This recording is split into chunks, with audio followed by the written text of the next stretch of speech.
Hello there, conscious mourners. Okay, so now I am doing Wisdom of Losing My Spouse of 28 Years. I am now at 14 months, and this is my reflections at month 3. Okay, so I already did month 1 and month 2, and those are in previous videos. So now I'm going to month 3. You should know that Paul and I met when we were teenagers. We were together a very long time. We have 2 girls, and we did live a very fairy tale of a life here on earth. I was his queen and he was my king. So I know many people go through different types of marriages, and I'm just sharing my reflections in service of you, in service of helping someone, in service of someone knowing that it's okay to feel the way you feel. And I talked about month 1, and I talked about month 2, and month 2 was by far my hardest month, and that's when I first went to the very first workshop in healing my heart. And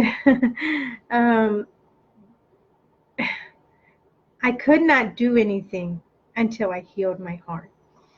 And the thing is that when Paul's physicalness was no longer here, you don't see them first thing in the morning, you don't kiss them last thing at night, don't cuddle with them, you don't, they're so much more than just your spouse or your loved ones. There's so much more than that. And I'm very grateful that Paul and I did not take each other for granted. And the love we had was so strong that the separation, I felt it so strongly. And my background is that of a spiritual person, and I did leave religion years ago. I talk about that in the second month. I'm not going to talk about it again. But I refer to my God as my God of my understanding, because when I left religion, I found my source. I found what it is that connected me to oneness for me. And I respect everybody's choice to have their own spiritual beliefs or religious beliefs, whatever serves you. So I'm not here to talk against religion or anything, because honestly, everyone's choice is their choices. But for me, in month 2 was hard, because since I had come into the spiritual world and left the religious world, I lost all of that community. So when Paul transitioned, I no longer did not have that community of support. So I had to find my own spiritual way, in which I was very disappointed because I did not find what I was looking for during the first few months of mourning my spouse. I did not find what it is I needed from a spiritual aspect, which is why I am now creating mourning consciously from a spiritual aspect, so that people who are living at this high level of consciousness and awareness can have something to go to. And I did not have that something, and I needed it. I needed that something already in month 3, that I was coming out of the struggle. Most people will stay in their struggle. Like I said, in month 2, I needed the struggle because I needed to feel connected to my spouse. When I realized the lies, because I have come from a spiritual background for decades now, but grief still came. My heart still broke. And I needed to come back to wholeness. And the thing is, what I understand now is not what I felt during the early months of mourning my grief. I understand we are always whole. I understand a lot of these universal laws. However, when you're in that state of brokenness, you don't care about any of that. You just care about what you're experiencing at that moment. Okay, so after I went to that first workshop, I continued to go to workshop after workshop. And I will tell you, I invested anything that came in, anything that the universe provided for me and came in to me, I invested in wisdom.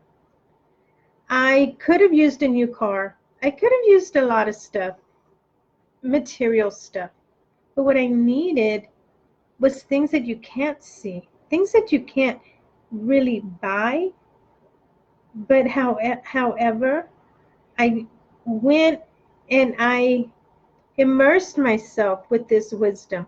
I understand that I could not buy the wisdom in the sense of, here's my money. No, I I brought it in as an exchange of energy. Yes, I gave money, but money is energy. So I shifted the perception of everything. So by month 3, I am beginning to breathe again. I am beginning to shower again. I am beginning to take care of myself again. I am beginning to, and I have to just give props to my girls. They don't want to be mentioned, so I'm not really mentioning. I'm not saying their names or anything, but my older daughter, she was already out of the house, living on her own. And she came and visited for 2 weeks after my spouse died, and then she went back. But I do have a younger daughter who was basically, we were each other's community during that time. And when she saw that I could not get up and make food, because that's the last thing on your mind, she would bring me food. And she was just such an unconditional part of God during that time in my life.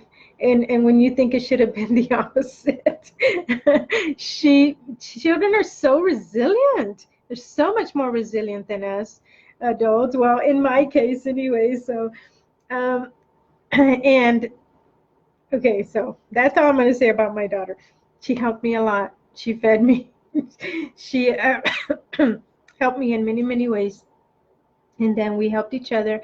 And of course, I never neglected her. I always made sure that she had what she needed. And I always asked her. And even though I was in my pain, I realized that, I went into this place of crying all the time because she's my baby and she'd be the last, part of Paul. and yeah, I did do that. Okay, so during month 3, I'm going to these workshops now, and they're, I believe, every 2 months. And I'm not just going to workshops, I'm studying a lot. I'm creating conscious mourning. I'm creating things for people mourning, creating mourning cards. And I'm just in this flow state, and I'm still hurting from Paul. But in month 3, this was shortly after the visit from the angel, I did decide that I was not going to suffer anymore. And of course, this wasn't until close to the end of month 3. So I made the choice to end the struggle. And I intuitively started doing things even from month 1, but I didn't realize what it was until I got to month 3, and I realized, oh, all this time I have been self-soothing. All this time I have been igniting my own light. All this time I have been healing my heart by the things that I was doing. And that is why now I'm writing a book called Conscious Mourning. And those exercises that I was doing for myself are in the book because I realized maybe this could help someone. Because, for example, when I was in such a dark place those first few weeks, it was me and my inner child that would bring me out of that. That is what brought me out of the darkness. with not even a glimpse of light. It was me knowing intuitively to go and speak with this inner child and find out what it is that she needed. What is it that my heart needed at that time? Okay, so I'm not going to get into all that right now, but I just want to give you the wisdom from month 3. I did begin to come out of my struggle. And I will tell you, I made that choice because I was already in a place of higher consciousness, of awareness. And that is why this is specifically meant for those of us who know that we deserve happiness, who know that because we lose our spouse does not mean that we need to lose ourselves. Because I did lose myself for a hot minute there. And I knew that did not feel right. The internal struggle was my gauge to tell me, hey, this isn't who you are.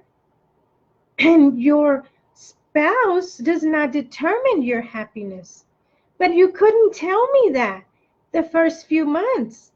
You could not tell me that in month 1 and month 2. And I barely registered it in month 3 because I needed the grief to hold on to him.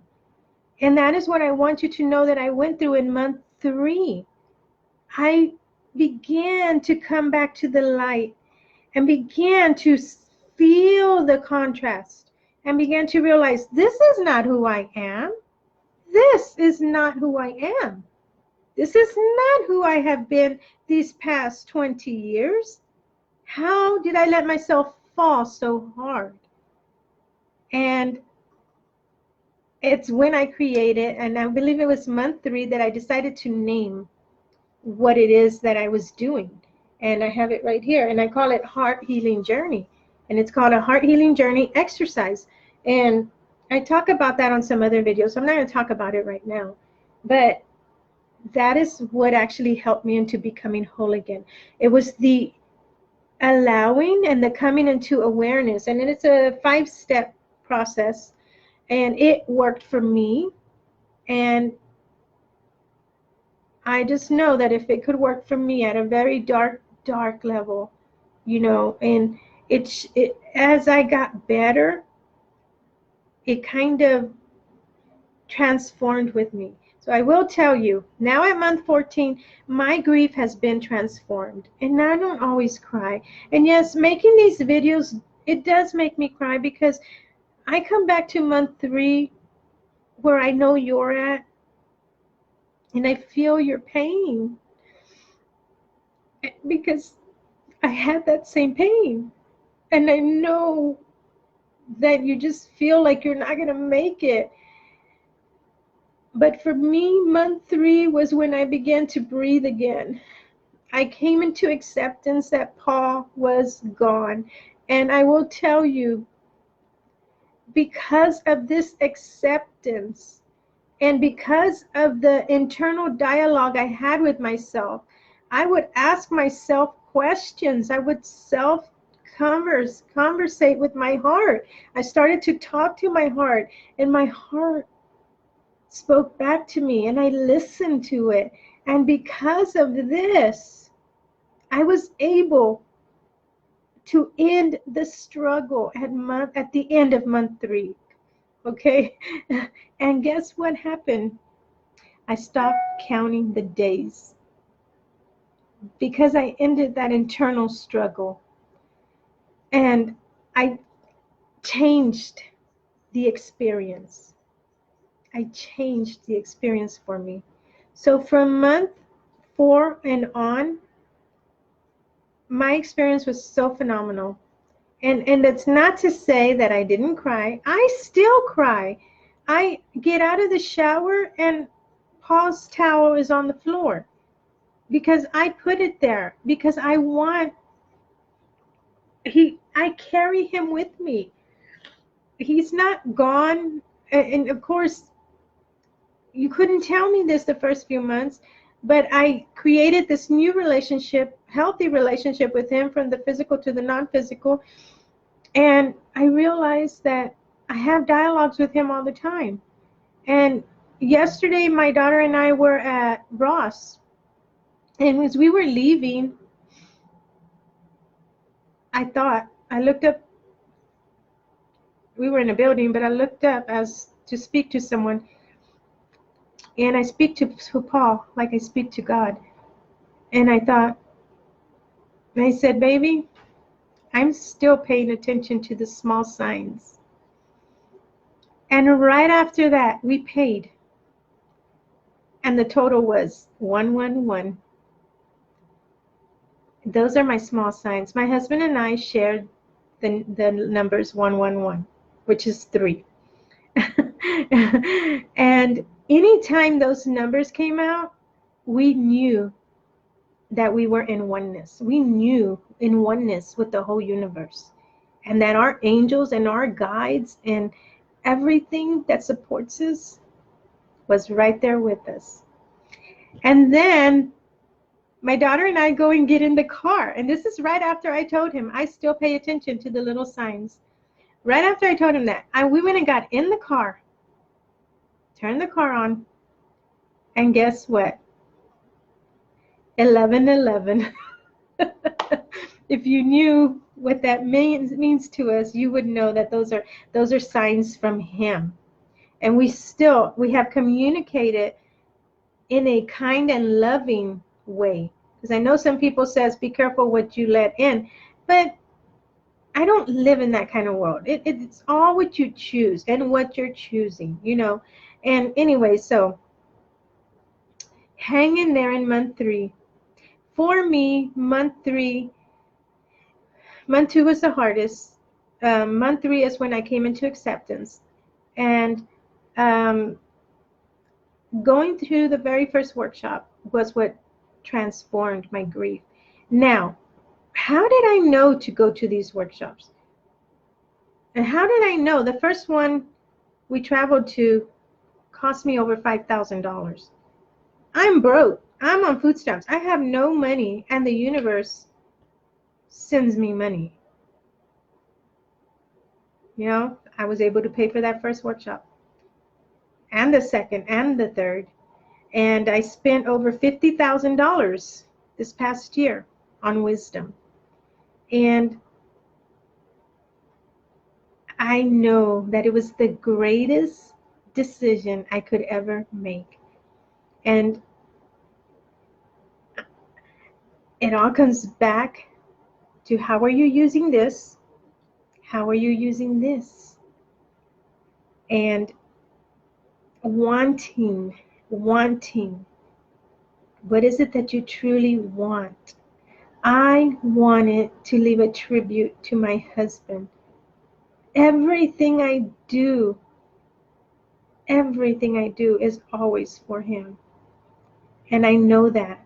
And even though I will tell you, I am in a relationship again with a beautiful man, beautiful, beautiful soul. He understands the journey, and I don't hide anything from him. I don't hide my love for Paul. I don't hide when I need to cry because I'm missing Paul. I don't hide those things. I let my journey unfold as it needs to. And I will talk about that in another month. But I just want you to know that life will get better. Hang in there. I know that I have this spiritual foundation, but I know you're going through a hell of a journey. I know you are. If you are still at 3 months, I know you are. I ended my struggle out of choice, out of love for myself, out of love and compassion for this being right here, who has a lot of work to do and still working on conscious mourning and leaving this tribute to her husband. He was a good man. He is still a good man. And now I can accept that the soul goes on. We never die. But I'm going to be honest with you. When the physical body dies, you have been with this person for so long, you miss that. You miss their being. You miss the part that you could communicate with. Yes, Paul and I still communicate in numbers, and he'll leave me feathers and pennies with dates, and he'll come to visions and astro travel and spirited sparkles. We've had an incredible journey, but I still miss the hug, the kiss, the holding hands. You will miss those things.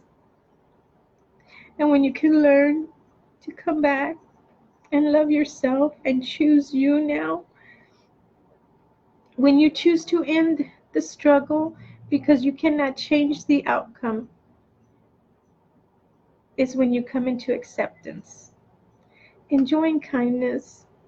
I wish you so much love on your journey. So much of my heart goes out to you.